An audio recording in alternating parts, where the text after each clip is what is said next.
Bonjour Frédéric Savicki. Bonjour. Merci d'avoir accepté notre invitation. Alors, vous êtes professeur de sciences politiques à l'université Paris 1 Panthéon-Sorbonne. Et si on vous a invité, c'est pour nous parler des municipales. Alors, pour ceux qui ne sauraient pas, et je pense qu'ils sont de plus nombreux qu'on ne le croit, le 28 juin prochain, c'est le deuxième tour des élections municipales. Plus de 3 mois donc après le premier tour, confinement et pandémie oblige. Alors, on va commencer par parler de la gauche, on va aussi parler de la droite, mais on va commencer par la gauche. Pendant tout le confinement, on nous a annoncé que la gauche se parlait via Zoom, que ça bouillonnait, que limite on avait retrouvé l'unité de la gauche. Est-ce que c'est le cas? Est-ce que c'est le retour de la gauche rouge, vert, rose? Bon, alors, c'est difficile de faire un diagnostic d'ensemble parce que c'est une tautologie, hein, mais des élections municipales, c'est des élections municipales. Et on a vu, en particulier dans ces élections-là, y compris dans des villes importantes, des stratégies qui étaient très hétérogènes. Dès le premier tour, voilà, des configurations de listes où parfois les Verts se présentaient avec les socialistes, avec la France insoumise, avec le PC. Bon, voilà, il y avait une grande diversité de situations locales et avec une capacité des partis politiques à assez peu parvenir vraiment à contrôler le jeu, si on peut dire, même si, par exemple, globalement, les socialistes ont réussi le Parti socialiste comme instance nationale a réussi à empêcher les velléités qu'avaient certains maires de se rapprocher ouvertement de la République en marche. Et on le voit d'ailleurs au deuxième tour. Par ailleurs, c'est des élections qui ont été fortement perturbées, évidemment, par le coronavirus et donc un faible niveau de participation, ce qui a aussi contribué probablement à des résultats, disons, peut-être assez différents de ce qu'on pouvait attendre. C'est les électeurs les plus motivés, les plus mobilisés qui sont allés voter. Donc, pour répondre enfin à votre question sur la tendance, au premier tour, ça se présentait, j'allais dire, de façon assez hétérogène et assez hétéroclite sur le front de la gauche, avec en plus des listes citoyennes dont on savait pas très très bien effectivement par qui elles étaient pilotées, qui venaient casser un peu le jeu. En revanche, effectivement, dans la perspective du deuxième tour, mais aussi le mode de scrutin y pousse, hein, on a clairement, dans les villes moyennes et importantes, vu réémerger des formes d'alliances. Pas partout, mais globalement, oui, des fusions de listes ou éventuellement des désistements sans fusion, mais avec un appel à voter ou à permettre en tout cas l'élection d'une liste de gauche. Donc, ces élections municipales, elles marquent en tout cas un vrai changement par rapport à ce qu'étaient les élections précédentes, les élections législatives de 2017 et les présidentielles, mais aussi l'élection européenne, donc une élection nationale à la proportionnelle qui ne pousse pas évidemment au rapprochement. Mais là, elles auraient pu, au fond, continuer de marquer cette tendance à la diversité, mais aussi à la division des gauches. Là, on voit plutôt effectivement quelque chose d'assez encourageant, hein, même si évidemment, c'est normal, on se focalise sur les cas qui sont effectivement des cas de conflit, des cas de risque de perte, etc. Mais enfin bon, il faut voir plus que le vide, plus que le verre à moitié plein, il est, j'allais dire, à 80% plein et à 20% vide. Alors oui, mais pour autant, ces contre-exemples à cette union de la gauche sont quand même importants. Je pense notamment par exemple à Lille et à Strasbourg, où les Verts et les socialistes n'ont pas réussi à faire de liste commune au deuxième tour. Et par exemple, si on prend ces deux exemples-là, c'est une question de bataille locale pour des postes où il y a quelque chose de plus fondamental dans la mésentente.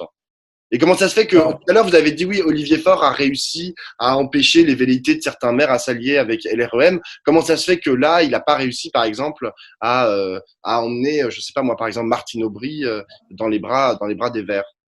alors c'est sans doute d'autant plus difficile pour un premier secrétaire du Parti socialiste ou n'importe quel parti politique de faire pression sur quelqu'un comme Martine Aubry qui a une autorité, évidemment, était en ancienne première secrétaire, qui évidemment n'a pas l'habitude, la tête disons, d'une section qui reste encore assez florissante du PS, qui est soutenue hein, par son parti localement. Donc évidemment, il a essayé, il n'a pas réussi, mais dans un mariage, il y a deux partis là, avec ES, donc ça concerne aussi les Verts. Du côté des Verts, on sait que c'est un parti qui laisse beaucoup de liberté, c'est moins qu'on puisse dire, à la fois aux autorités régionales, hein, c'est un parti qui est organisé régionalement, et puis localement, les Verts ne font pas complètement ce qu'ils veulent. Hein. On a vu à Montpellier, par exemple, au premier tour, qu'il y avait eu une intervention assez étonnante d'ailleurs, parce qu'il est assez inhabituel de la direction de EELV pour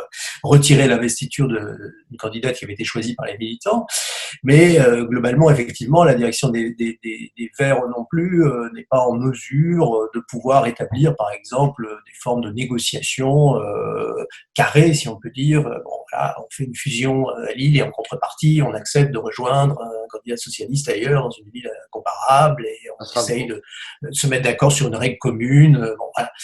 Donc du coup, évidemment, les facteurs, j'allais dire, locaux jouent beaucoup. Vous évoquiez le cas de Strasbourg aussi. C'est deux situations très différentes. À Lille, la ville va rester à gauche. Hein, il n'y a pas de doute là-dessus. On n'imagine pas que la candidate de LREM, Violette Spilbout, vienne profiter, disons, de la division entre PS et Verts. Ça va se jouer effectivement entre le PS et les Verts. On retrouve une situation d'ailleurs qu'on retrouvait dans le temps, si on peut dire, même s'il y a encore quelques restes, entre le PC et le PS dans des fiefs de gauche. C'est-à-dire quand il n'y a pas de menace de la droite, c'est souvent beaucoup plus compliqué de s'allier au deuxième tour parce que chacun a des forces qui sont proches et on espère en quelque sorte l'emporter. Quoi, hein. Bon, donc bon, on est plutôt dans ce cas de figure-là. Alors évidemment, avec puisqu'il n'y a pas le danger, on pourrait dire que la ville bascule à droite, avec effectivement des éléments aussi plus locaux qu'il ne faut pas négliger. Il y a eu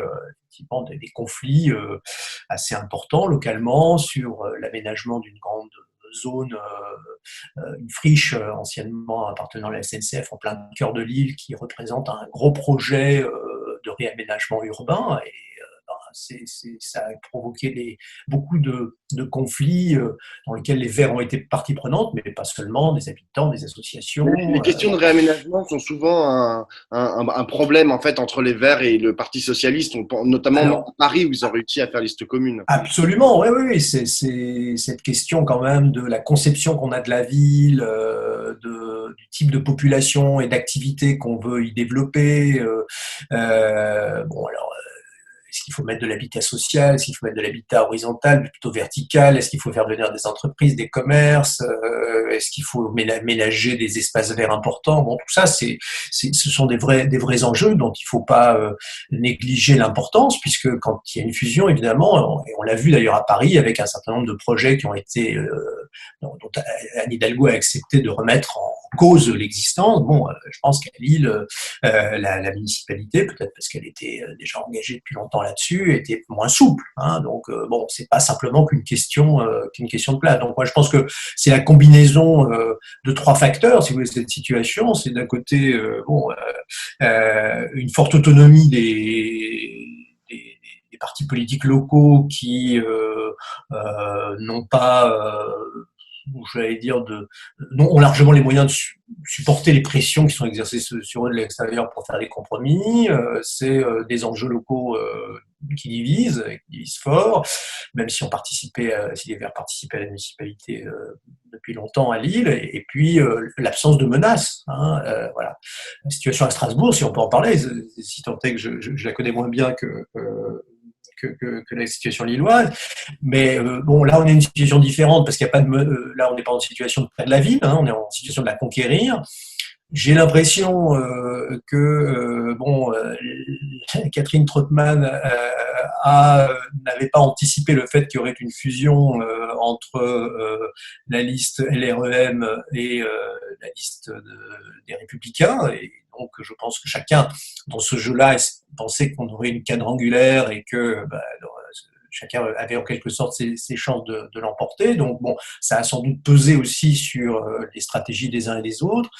Je crois que il y avait aussi évidemment des différences fortes d'appréciation sur l'aménagement, en matière de transport public, notamment de la ville. Et puis un troisième élément, là encore, je pense que s'il y avait une intervention, plutôt s'il y avait une négociation plus globale, avec une règle, par exemple, un peu standard, les choses auraient peut-être pu s'améliorer. Bon, il se trouve que Catherine Trautmann réclamait la présidence de la communauté, enfin, la communauté urbaine, la métropole. Bon, c'était le cas aussi dans d'autres villes. On l'a vu aussi à Toulouse. Bon, à partir du moment où il s'agit de conquérir une ville, c'est aussi des compromis qu'il faut savoir faire le moment venu, je pense. Hein. C'est pas pour critiquer les Verts, mais ça pourrait très bien être dans le sens inverse. Aujourd'hui, les élections municipales, c'est aussi des élections intercommunales très très importantes. Et c'est vrai que on l'a vu à Lyon, c'est très manifeste parce qu'il y a une élection aussi au suffrage universel. Ces deux élections sont étroitement articulées et il faut effectivement se mettre d'accord là-dessus. Et je pense que malheureusement l'accord c'est pas fait et que ça risque de profiter à la droite et à En Marche. Bon, voilà. Alors, il y a un autre. Tout à l'heure, on parlait de ces symboles forts. Donc, il y a les grosses villes. Il y a un autre symbole fort qui est en passe de changer de camp politique, c'est Saint-Denis, parce que le PCF et la France Insoumise n'ont pas réussi à se mettre d'accord. Et du coup, de facto, ils offrent un boulevard entre guillemets au Parti socialiste de Mathieu Hanotin qui pourrait prendre la ville. Euh, c'est pas la première fois qu'un bastion entre guillemets communiste tombe. Enfin, ces dernières années, c'est assez récurrent. Qu'est-ce que ça veut dire pour le PCF municipal? Alors, c'est vrai que, on va dire, depuis les années 1980, chaque élection municipale est un moment très difficile pour le Parti communiste parce que le PC aujourd'hui se maintient quand même essentiellement grâce à son réseau d'élus locaux. Donc une bonne partie, effectivement, est concentrée dans quelques zones, dont la banlieue nord et est de Paris, un peu aussi dans le nord. Il reste un certain nombre de bastions également dans le centre de la France, enfin, dans le Massif central, et puis quelques villes de tradition ouvrière ici ou là. Et donc notamment en banlieue rouge, chaque élection est une élection difficile où on voit tomber j'allais dire, des villes symboles. On a eu Bobigny, par exemple, dernières élections. On avait eu, avant que le PC ne le reprenne, Aubervilliers. Bon, on sait que, et je pourrais multiplier ainsi les exemples. Et s'ajoute à ça, bon, je pense que je ne suis pas spécialiste du monde, j'allais dire communiste, mais s'ajoute à ça quand même aussi de fortes tensions à l'intérieur même du milieu communiste. Bon, l'exemple le plus emblématique qui me vient, c'est la situation à Montreuil, par exemple, où on a eu au cours de ces 20 dernières années de multiples dissidences, scissions, recompositions, dont ont profité d'ailleurs les adversaires de gauche. Hein, quel qu'il soit, ça peut être les socialistes, ça peut être les écologistes. Bon. Et puis s'ajoute depuis 2017, même un peu avant, l'émergence aussi de la France insoumise, qui mobilise une partie des communistes militants déçus du parti. Donc, il reproche un trop grand alignement éventuellement national sur le PS, l'incapacité à évoluer plutôt dans une logique plus populiste au sens auquel de Jean-Luc Mélenchon, plus des rivalités évidemment en termes d'appareil politique. Hein. On a vu quand même que souvent les législatives de 2017, LFI n'hésitait pas à aller menacer des députés sortants communistes. Donc tout ça, évidemment, toutes ces divisions, alors qui ont des fondements aussi sociologiques, si on peut dire, et politiques. Hein. Bon, la question effectivement du rapport notamment aux groupes issus de l'immigration, la question du rapport à l'islam, la question du multiculturalisme, la question de l'intégration ou non et dans quelles conditions des jeunes issus d'immigration dans la vie sociale, crée incontestablement des tensions que le PC ou les PC locaux, si on peut dire ce qu'il en reste, ont parfois du mal à gérer. Et les maires communistes sont souvent dans des positions parfois assez intransigeantes également hein, vis-à-vis de ces revendications. Je ne dis pas qu'ils ont tort ou raison de l'être, mais enfin, en tout cas, ça crée incontestablement de la difficulté de dialogue. Tout ça se fait en toile de fond d'un certain nombre de transformations sociologiques profondes de la banlieue parisienne et notamment de la banlieue, des banlieues populaires, tradition ouvrière, c'est-à-dire bon, désouvriérisation, arrivée de populations, on va dire, chassées, ou en tout cas de fait, quittant la capitale pour s'installer grâce à un prix du foncier et du logement moins cher, qui ne sont pas insérés dans les réseaux habituels, si on peut dire, traditionnels du PC, et qui ont plutôt tendance effectivement à voter Vert ou à voter PS, enfin à se reconnaître davantage dans ces candidats. Bon. Donc il y a des conflits entre, j'allais dire, les natifs, ou en tout cas les autochtones, si on peut dire, hein, bon, et puis les arrivés récents. Donc tout ça en toile de fond souvent de niveau de participation assez bas aux élections, qui crée effectivement des situations d'incertitude assez fortes sur le résultat des élections. On n'arrive pas à mobiliser hein, très concrètement, notamment les habitants des quartiers populaires. Tout ça évidemment fait un peu voler en éclats la puissance des réseaux d'influence communistes qui passaient à la fois par des réseaux syndicaux, par des réseaux associatifs locaux assez puissants, qui arrivent de moins en moins, on pourrait dire, à parler à l'ensemble de ces nouvelles populations. Et ça se traduit sur le plan politique, effectivement, par des recompositions, par des pertes municipales. Alors, ce que je noterais sur le cas quand même de la Seine-Saint-Denis et Saint-Denis en particulier, c'est que on a vu quand même que dans beaucoup d'endroits, ça se faisait au profit de la droite, ou en tout cas alors d'une droite qui pouvait être historiquement plus proche du RPR ou plus centriste. Hein, bon. Là, on reste effectivement, on pourrait dire, à l'intérieur de la gauche. En Seine-Saint-Denis, le Conseil général a basculé il y a plusieurs années maintenant dans une majorité socialiste. Elle joue aussi beaucoup quand même, parce que beaucoup de politiques municipales dans ces villes sont relayées et appuyées, financées par le Conseil général. Donc tout ça permet effectivement petit à petit au PS départemental, même si le PS national se porte mal, de faire finalement ce que les communistes avaient réussi à faire historiquement dans ce département ou dans le Val-de-Marne à côté, c'est-à-dire à la fois utiliser le levier départemental pour renforcer l'implantation municipale et en retour utiliser l'implantation municipale pour asseoir, on pourrait dire, le pouvoir départemental. Donc bon, voilà, le résultat est celui-là. Pour résumer, division forte à l'intérieur même du monde communiste, du milieu, j'appelle ça le milieu communiste au sens large du terme, parce que beaucoup aujourd'hui sont plutôt du côté de LFI ou ailleurs. Bon. Et puis, évidemment, face à ça, une entreprise politique socialiste beaucoup plus forte qu'elle ne l'était avant et en capacité à mobiliser des électeurs, des nouveaux électeurs, si on peut dire, ou des électeurs qui se sentent abandonnés ou délaissés par les équipes municipales sortantes.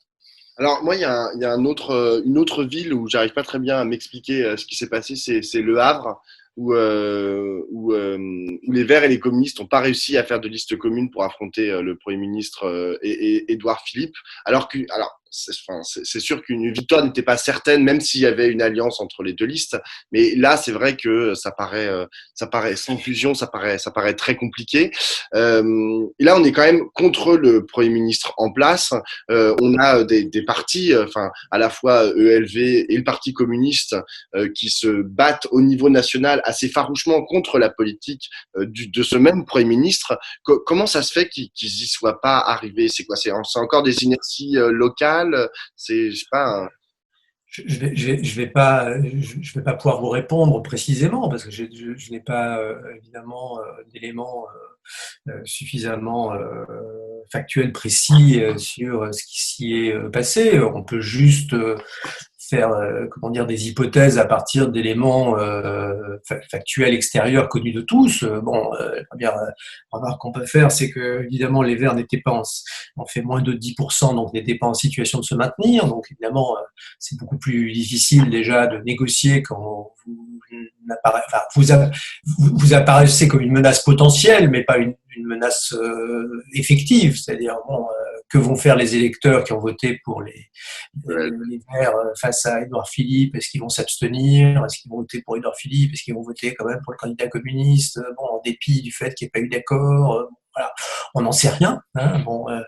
Euh, Est-ce que qu'en est-il des éléments de programme que les Verts voulaient voir introduits là-dedans? En contrepartie, je ne connais pas suffisamment la situation web, mais on sait par ailleurs, même si localement c'est parfois plus facile à résoudre, mais enfin il y a la culture communiste et la culture écologiste, c'est des cultures qui s'inscrivent dans des histoires très différentes et conflictuelles. Pas rappeler ici évidemment la querelle sur le nucléaire ou sur le productivisme. Voilà. Donc je ne sais pas comment ça se décline au Havre, mais le Havre reste une ville industrielle, reste une ville très liée à son activité portuaire et industrielle. Donc c'est possible aussi que les conceptions en matière de développement du territoire sont pas du tout partagées par les communistes locaux et les écologistes. Et donc on ne peut pas non plus, je dirais, accepter n'importe quoi. Les électeurs ne comprendraient d'ailleurs pas forcément qu'il y ait des accords de gens qui, par ailleurs, sont en désaccord sur beaucoup de choses importantes. Hein. Voilà, et ça crée ensuite de vrais soucis dans la gestion quotidienne municipale. Si on s'accorde comme ça devant les électeurs et si ensuite, en fait, tout devient conflit, de cette façon, on risque de perdre la prochaine élection, donc d'avoir un mandat absolument ingérable. Alors, par ailleurs, mais vous avez raison, le symbole est tellement fort que, là, il y avait plein de raisons. Mais ce que je disais tout à l'heure sur l'incapacité des partis politiques nationaux à pouvoir effectivement peser sur les jeux locaux, ici, est un exemple flagrant. Moi, je suis peut-être nostalgique, mais enfin, je ne vois pas comment on va pouvoir continuer dans ce pays à pouvoir faire de la politique, si on peut dire, selon des formes un peu lisibles, s'il n'y a pas un minimum, effectivement, appelons ça de la régulation, hein, en tout cas, de l'harmonisation, de l'articulation qui est faite quand même au niveau national. Il aurait Là, fallu, par exemple, que Fabien Roussel et Julien Bayou viennent au Havre parler. Oui, ça pourrait être effectivement une manière quand même de contrer ce que font les acteurs locaux. C'est ce qui se passe au Havre est clairement un enjeu qui d'ailleurs le Premier ministre reste Premier ministre, donc c'est pas il n'a pas démissionné pour présenter, donc c'est bien le Premier ministre qui se présente à des élections pour avoir un adoubement, une légitimation de son action par des électeurs. Il se gardera bien évidemment d'expliquer que c'était une élection nationale s'il perd, mais vous pensez bien que s'il gagne l'élection, il va sortir de cette situation complètement renforcée. On voit bien qu'il y a une tension très forte actuellement pour savoir si le Premier ministre doit sauter, si Macron doit changer de Premier ministre ou pas. On commence à faire des sondages pour savoir si les Français, ce qu'ils en pensent. Il est clair que si Édouard Philippe gagne cette élection, il sortira renforcé. Il sera peut-être quand même remplacé, mais ça sera plus compliqué évidemment de le remplacer que s'il perd, ou là automatiquement il risque d'être désavoué. Donc bien sûr que c'est une élection nationale. Enfin, faut pas se raconter d'histoire.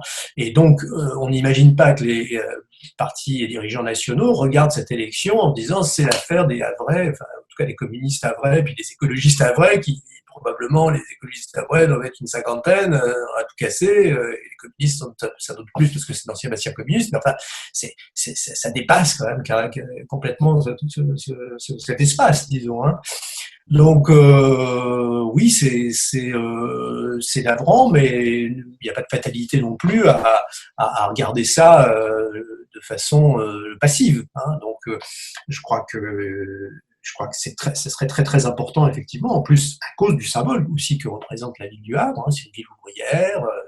Qui reste une ville ouvrière, il y a un taux de chômage important, il y a des problèmes sociaux évidemment et des inégalités très très puissantes dans ce territoire, il y a des problèmes de transformation évidemment de ce territoire vers un territoire plus écologique, en tout cas plus respectueux des équilibres environnementaux qui est un vrai enjeu.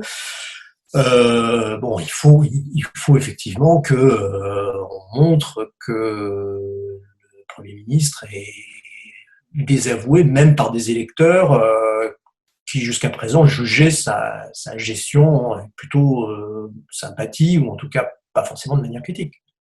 Alors, bon, là, je pense qu'on on a fait le tour sur la gauche, mais il n'y a pas que la gauche, hein, même si j'aimerais bien, on va aussi parler de la droite, avec ces alliances dont certains font semblant de s'étonner entre la République en marche et les Républicains, donc dans pas mal de villes. On a parlé de Strasbourg notamment tout à l'heure. Est-ce que vous, ça vous étonne, ces alliances? Alors, politiquement, compte tenu de la politique menée par le gouvernement depuis 2017, compte tenu de la composition même du gouvernement, compte tenu des lois qui ont été votées, de l'attitude tant vis-à-vis de la réforme des retraites que vis-à-vis de la réforme du Code du travail, de la recherche, etc.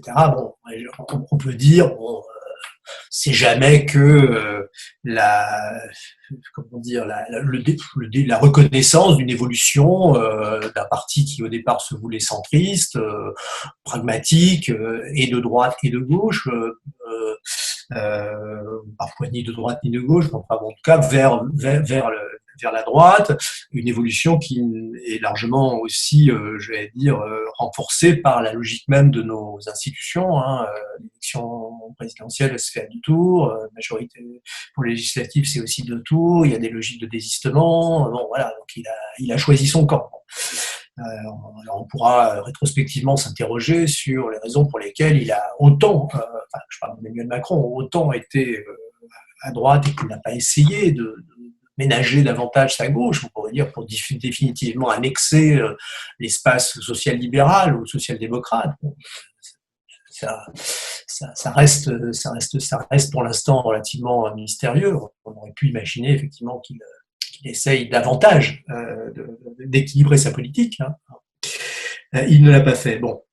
Néanmoins, je pense que c'était pas écrit d'avance. C'est-à-dire que, bon, d'une part, je pense que la LREM pensait au départ, en tout cas en 2016, pardon, en 2018, un an avant l'élection, un an et demi avant l'élection municipale, puis même ensuite, espérait véritablement un meilleur score de ces élections municipales. Alors, ils se sont interrogés longtemps d'ailleurs pour savoir s'il fallait avoir une stratégie municipale ou pas. Hein. L'idée au départ, c'était plutôt de faire la stratégie du coucou, c'est-à-dire investir des gens de droite centriste, voire d'anciens socialistes déjà installés, et puis pouvoir ensuite dire, bah, regardez, très bon score, on a maintenant, et puis bon, voilà. C'est pas, ça a été cette stratégie a été mise en place dans certaines villes, mais en fait, ce qu'il a quand même emporté, c'est le souci de présenter des listes propres, au premier tour en tout cas. Bon. Sous la pression aussi d'un certain nombre de militants, LREM, il y a des militants, il y a des croyants, il y a des gens qui s'y sont donnés, même s'ils ont l'occasion effectivement d'être déçus depuis. Mais il y avait quand même une attente. Hein, on pourrait dire que cette rénovation, cette modernisation de la vie politique telle qu'elle était affichée au niveau national, se réfracte également localement. Et là, on pourrait dire c'est patatras, c'est-à-dire que dans la quasi-totalité des villes où LREM s'est présenté, j'allais dire, alors éventuellement avec des alliés de centristes, Modem, etc., mais enfin en tête de liste, ça a été la Bérésina. Alors les scores, dans certains cas, sont moins catastrophiques que dans d'autres. Enfin bon, voilà. À Saint-Étienne, on est allé chercher une ancienne gloire du football local, Patrick Révély. Il a je crois qu'il n'a même pas fait 5%. À Montpellier, un député pourtant LREM, ancien socialiste, donc qui avait été élu sur la base quand même d'une circonscription, qui a une implantation locale, n'est pas en situation de se présenter pour le deuxième tour. Enfin bon, et je pourrais multiplier comme ça les exemples. À Bordeaux, une ville qui a beaucoup voté pour LREM aux élections nationales, ils sont en position de supplétif. À Paris, j'en parle même pas. Paris, c'était si les gens ont déjà oublié peut-être, mais si vous regardez le résultat des élections nationales de 2017 à Paris, c'est une ville qui a voté Macron et pour les candidats macronistes aux législatives de façon extraordinaire. C'est-à-dire, même avec un taux de participation plus élevé d'ailleurs que dans d'autres villes. Paris avait 15 points de plus que l'autre grande ville qui avait voté le plus Macron, c'était Bordeaux, quoi. Donc c'était vraiment, cette ville devait tomber. Bon, si ça avait été bien géré, voilà.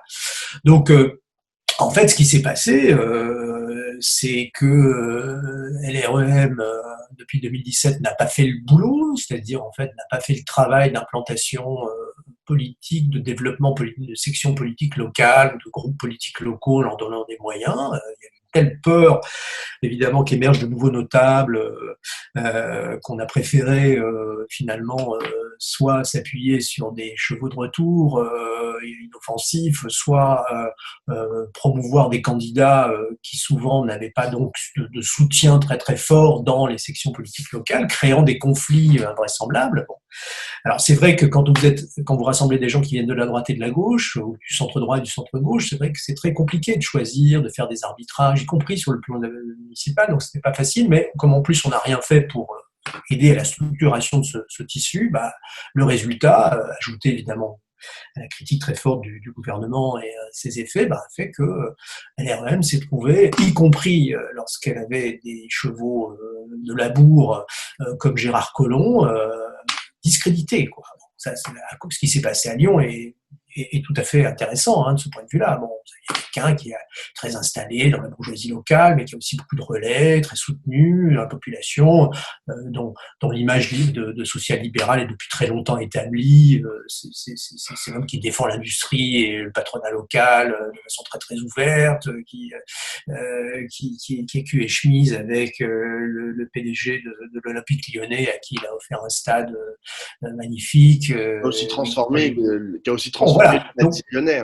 Voilà. Donc c'est quelqu'un dont on ne pensait pas qu'il serait aussi, aussi discrédité, aussi battu. Donc voilà, même là. Bon.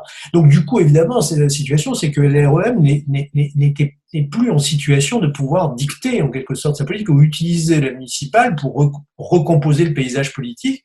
Donc face à ça, soit ils acceptent de retirer leur liste partout puisqu'ils peuvent pas gagner la mairie et évidemment ils disparaissent du paysage, donc pas de conseillers municipaux, rien, soit ils s'allient. Bon, alors, et là, évidemment, ils sont en position de force, donc à gauche, il vaut mieux s'allier avec d'autres partis. Les candidats de gauche préfèrent s'allier à gauche, c'est là qu'il y a le réservoir, on pourrait dire, de voix le plus substantiel. Et puis, c'est très compliqué de justifier une alliance évidemment, avec LREM, compte tenu des politiques qui est menée, il reste plus que la droite. Bon, voilà. Alors, la droite, avec l'idée qu'on prend des gens de droite qui sont plus ou moins, j'allais dire, acceptables, sauf qu'à Lyon, on n'hésite pas à se marier avec Laurent Wauquiez, avec ce que la droite a de plus, je veux dire, conservateur. Bon, et du coup, le parti est mis en difficulté. Du coup, voilà. Est-ce que vous diriez que c'est la droite, en fait, c'est les Républicains qui vont être les grands gagnants de ces municipales 2020? Alors, au final, oui, puisque de toute façon, c'est eux qui avaient le plus de maires sortants. Les élections 2014 ont été une saignée terrible pour les maires de gauche, les mairies de gauche, même si c'était souvent les socialistes qui étaient sanctionnés, mais les équipes municipales, elles étaient composites. Il y avait des adjoints, des conseils municipaux écolos, communistes, etc. Donc là, les villes de plus de 9000 habitants aujourd'hui, c'est un peu plus de 60% de municipalités qui sont, j'allais dire, à majorité LR, avec des centristes bien sûr aussi, voilà, qui sont restés fidèles, je dirais, qui n'ont pas rejoint le macronisme. Et comme cette élection a finalement été une élection nationale aussi, bien sûr, mais qui s'est retournée essentiellement contre, ce que je viens de le dire, de la République en marche, bah, ils tirent leur marron du feu, puisque évidemment ils sont dans l'opposition au pouvoir, et puis qu'en même temps, bah, quand vous gérez correctement votre commune, avec un taux de participation aux élections aussi bas, c'est plutôt les gens les plus contents et les plus liés en quelque sorte à la mairie qui vont voter, donc pour y a relativement peu de risques. Donc le résultat, effectivement, c'est que la droite va en sortir sinon renforcée, mais du moins en tout cas consolidée sur ses bases, même si dans quelques grandes villes, je pense à Nancy par exemple, ou peut-être Bordeaux, voire éventuellement Tours, Marseille. elle est en situation, ou Toulouse, de perdre la mairie. Mais globalement, effectivement, pour LR, c'est une très très bonne opération. Hein. Alors pourquoi c'est une bonne opération? Pas simplement en termes d'image, parce que ça veut dire que le réseau d'élus locaux sur lequel on peut s'appuyer, il est très dense. Ça veut dire que ça, bon, aujourd'hui, les partis sont tous des partis d'élus, mais à droite, plus qu'encore que les autres. Donc évidemment, ça permet de consolider l'influence, de maintenir des relations soutenues avec les milieux économiques, bon, et d'espérer ainsi pouvoir en tirer bénéfice lors de futures échéances régionales ou nationales. Alors, il y a un dernier parti en fait dont on n'a pas beaucoup parlé parce qu'il n'a pas fait il a pas fait un score mirobolant, même si voilà, il y a un an c'était le premier parti de France aux dernières élections Bien européennes. sûr. C'est le Rassemblement national qui aura finalement très peu de villes après le 28 juin. Qu'est-ce que ça nous dit en fait de ce parti? C'est un échec cuisant pour eux. Alors oui, c'est plutôt un échec, incontestablement, parce que le Rassemblement national a présenté lors de cette élection beaucoup plus de listes de candidats qu'aux élections municipales précédentes. Donc il y avait clairement, comment dire, il y a une stratégie de présence, hein, une tentative de conquête, avec en plus des efforts particuliers mis sur certaines régions, certains départements, le Pas-de-Calais, le Vaucluse, le Gard, les Bouches-du-Rhône, etc. Donc, le fait que la participation a été particulièrement faible au premier tour de l'élection municipale a probablement eu un impact sur la performance des listes du Rassemblement national, dans la mesure où ça s'établit sur beaucoup de scrutins précédents. Le RN mobilise quand même un électorat populaire assez important, pas seulement salariés, mais aussi des petits artisans, des petits patrons, on va dire, bon, qui travaillent dans des conditions pas forcément économiques très, très favorables, mobilise aussi en partie en milieu rural, une partie des agriculteurs,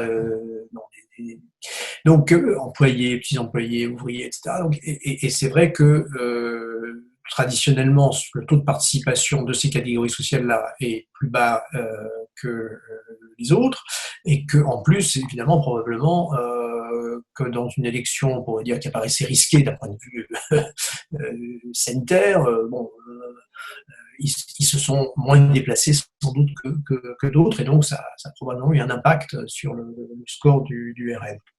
Résultat des courses, le Rassemblement national, enfin, le Front national à l'époque, avait 9 maires sortants dans des communes de plus de 9000 habitants. Il risque d'en perdre 2 sur ces 9, notamment à Mantes-la-Ville, hein, où le candidat en fait avait été élu en 2014 grâce à une triangulaire, et là il a fait 34% au premier tour, et d'après ce que j'ai pu comprendre, il y a une alliance des autres candidats, et donc du coup il est probablement en situation délicate.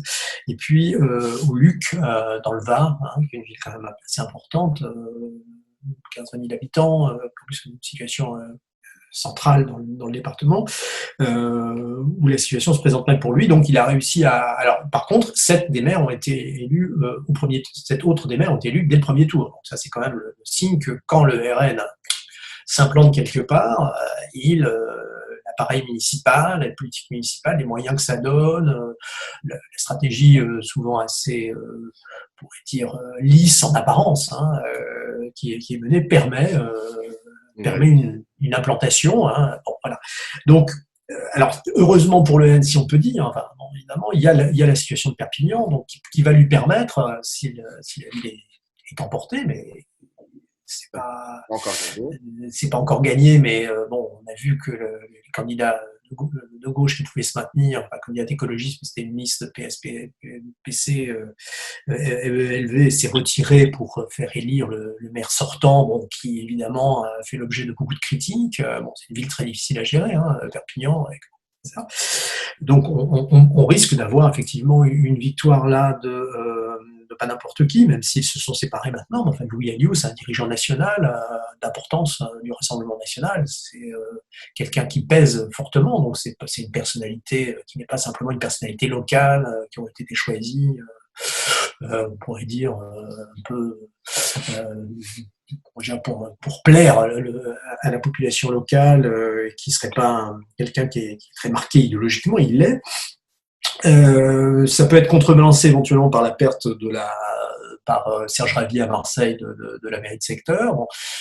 Mais cette victoire serait d'une certaine façon assez malvenue pour les adversaires du Rassemblement national, parce que ça cacherait effectivement le fait que le RN a raté la marche municipale, et donc du coup évidemment lui offrir la victoire à Perpignan serait particulièrement malvenu, parce que le parti pourrait évidemment se targuer d'être à la tête d'une ville de plus de 100 000 habitants. Enfin, je crois qu'il y a plus de 100 000 habitants Ouais, à comme les parents. Perpignan, et d'avoir là une nouvelle ville symbole, comme par le passé, il y avait pu y avoir la ville de Toulon dans les années 90, ou Béziers avec Ménard, même s'il n'y a eu pas au Front National. Mais là, c'est des villes quand même, c'est pas n'importe quelle ville, c'est pas des villes de moyennes, ce sont des villes, des grandes villes. Donc voilà la situation pour le RN. Globalement, c'est un échec, c'est municipal pour lui. Alors est-ce que c'est le signe, est-ce qu'on peut en tirer des conséquences nationales? Je ne crois pas en l'état. C'est trop optimiste. Ce sont des élections effectivement qui sont difficiles toujours pour le Rassemblement national, difficile de constituer des listes, pas, même s'ils réussissent ici ou là à avoir le soutien ou à ramener sur leur liste des notables de droite qui permettent de d'afficher une certaine respectabilité. Enfin, globalement, ça a quand même pas marché, y compris dans Vaucluse, par exemple, où le Rassemblement national fait des scores nationaux très, très importants et ne parviendra probablement pas à conquérir de municipalités, sauf peut-être à Carpentras à la faveur du triangulaire, mais c'est pas évident. Voilà.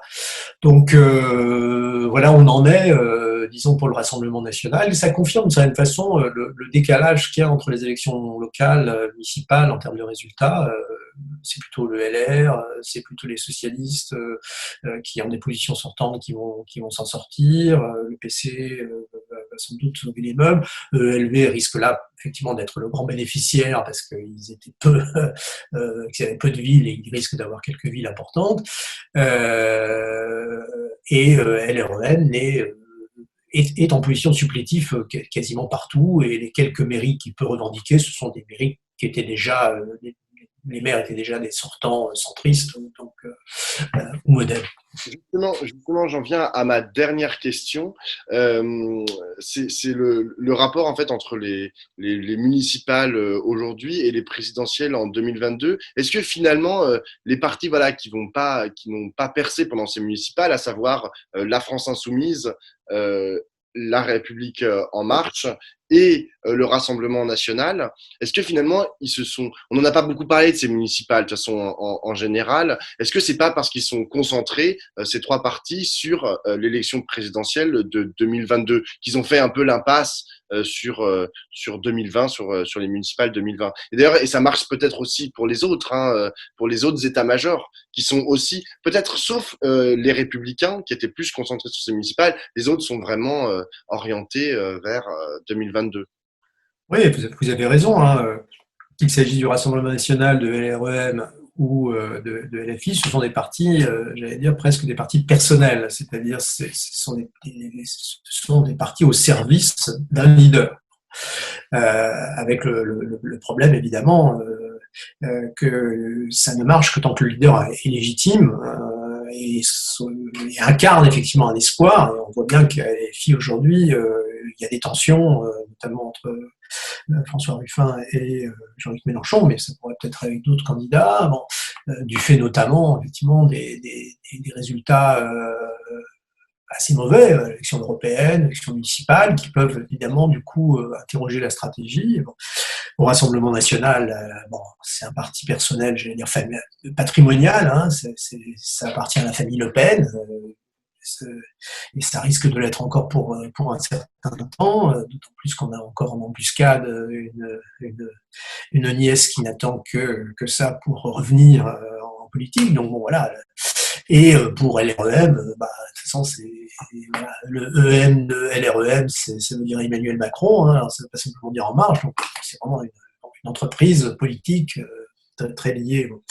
Donc du coup, évidemment, pour des partis comme ça, l'élection municipale est emmerdante. Voilà, si je peux me permettre l'expression, elle est emmerdante parce que dans l'idéal, il faudrait pouvoir s'en passer, c'est-à-dire ne pas s'embêter à investir de l'énergie, du temps, des moyens, avec tout ce que ça suppose en plus, évidemment,